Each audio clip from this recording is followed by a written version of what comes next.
Hello friends, आपका स्वागत है मैग्नेट साइंस क्लासेज के यूट्यूब चैनल। फ्रेंड्स, आज की क्लास में अपन पढ़ने जा रहे हैं क्लास 10 का chapter number 8 trigonometry. Trigonometry angle table देखते हैं कैसे बनी जाती है। देखना, ये थीटा एंगल है, यहाँ पे 0 डिग्री, यहाँ 30 डिग्री, फिर 45 डिग्री, फिर 60 डिग्री, फिर 90 डिग्री।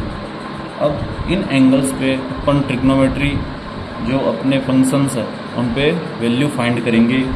देखना, पहला होता है साइन पे, फिर कोस, फिर टेन, फिर कोट, फिर सेक और उसके बाद होता है कोसेक फंक्शन। ये 6 ट्रिग्नोमेट्री फंक्शन होते हैं।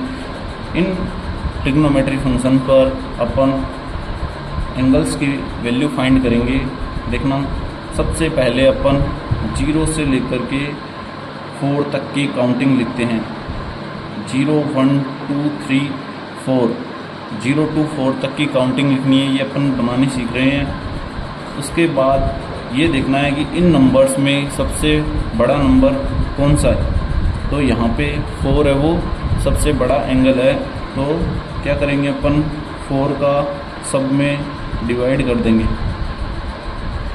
4 का सब में डिवाइड कर देंगे। उसके बाद इन सब का रूट कर देंगे, इन सब का रूट कर देंगे। अब इनको सोल्व करने के बाद में जो वैल्यूज आ रही है वो वैल्यू साइन के अंदर इन सभी एंगल्स की वैल्यू होगी। तो देखना, 0 में 4 का डिवाइड करेंगे तो 0 आएगा, और अंडरूट 0 होता है वो 0 ही होता है। 1/4 का अंडरूट होता है वो होता है 1/2। यहाँ से ये 1 टाइम और ये 2 टाइम, ये हो गया रूट 1/2। और इसे बोल सकते हैं अपन 1/√2। यहाँ पे रूट 3 है वो रूट 3 रहेगा। रूट 4 है तो रूट 4 2 का स्क्वायर होता है, तो यहाँ पे 2 का स्क्वायर रूट से कैंसिल हो जाएगा। तो ये √3/2 वैल्यू हो जाएगी। 4 से 4 गया, ऊपर 1 नीचे 1, मतलब √1, और √1 होता है वो 1 होता है। साइन पे सभी वैल्यूज आ गई है। अब अपन कोस पे वैल्यू देखेंगे। तो कोस पे वैल्यू देखने के लिए जो साइन पे वैल्यू आई है इसमें उल्टा करना होता है। यहाँ से 1 से स्टार्ट करेंगे और ऐसे लिखते जाएंगे, √3/2, फिर 1/√2, फिर 1/2, फिर 0। ये कोस पे वैल्यू तैयार हो गई अपने पास में। उसके बाद अपन देखते हैं टेन पे वैल्यू।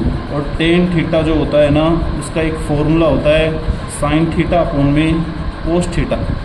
ठीक है, अब अपन यहाँ से इस फॉर्मूले से टेन पे सभी एंगल्स की वैल्यू फाइंड करेंगे। तो देखना, पहले 0 डिग्री पे वैल्यू फाइंड कर लेता हूँ, tan 0, और tan 0 = साइन 0 अपॉन में कोस 0। अब साइन 0 होता है वो 1, यहाँ से 0, और कोस 0 होता है वो 1 होता है। 0 अपॉन में 1, 0 में किसी भी वैल्यू का डिवाइड करते हैं तो 0 ही आता है। यहाँ पे tan 0 डिग्री पर वैल्यू आ चुकी है, यहाँ पे अपने पास में 0।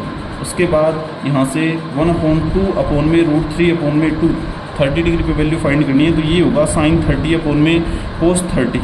ठीक है, यहाँ से 1/2, 2 से ये 2 कैंसिल, यहाँ पे बचेगा 1/√3। यहाँ से ये √2 से ये √2 कैंसिल, वैल्यू बनेगी वो 1 बनेगी। उसके बाद में 2 से 2 कैंसिल, क्या बनेगा √3। उसके बाद में ये बनेगा 1/0, और 1/0 होता है वो क्या होता है, इनफिनाइट बोल सकते हैं अपन उसे। उसके बाद कोट पे जो वैल्यू देखनी होती है तो कोट है वो टेन का अपोजिट होता है। तो इधर वाली साइड से टेन की जो भी वैल्यू है वो राइट साइड से लिखनी स्टार्ट कर देंगे अपन, इन्फिनिटी। उसके बाद में √3, उसके बाद में 1, उसके बाद में 1/√3, उसके बाद में 0। ये अपनी कोट पे वैल्यू हो गई। अब इसके बाद अपन सेक पे वैल्यू फाइंड करेंगे। तो सेक जो होता है, सेक थीटा, उसका एक फॉर्मूला होता है 1/में कोस थीटा। सेक थीटा = 1/में कोस थीटा। अब देखना, यहाँ पे वैल्यू फाइंड करेंगे तो सेक 0 की वैल्यू फाइंड करनी है। तो सेक 0 = 1/में कोस 0, और कोस 0 होता है वो क्या होता है, 1 होता है। तो 1/1 क्या होता है, 1 ही होता है। इसके बाद में ये मतलब ये है कि कोस की जो वैल्यूज आई है उनको अपोजिट करना है, उल्टा करना है। तो यहाँ से ये बन जाएगी 2/√3 ये बन जाएगा √2, ये बन जाएगा 2 और ये बनेगा 1/0 और 1/0 होता है वो क्या होता है, इन्फिनिटी होता है। अब वही सेम सेक की जो वैल्यू आई है उनको राइट साइड से लिखना स्टार्ट करेंगे, इन्फिनिटी, उसके बाद में 2, उसके बाद में √2, उसके बाद में 2/√3 और उसके बाद में 1। ये अपनी ट्रिग्नोमेट्री में एंगल की टेबल्स होती है जो अपन बनानी सीखे हैं। सबको समझ में आ गई होगी। Thank you for watching magnet science classes. Thank you.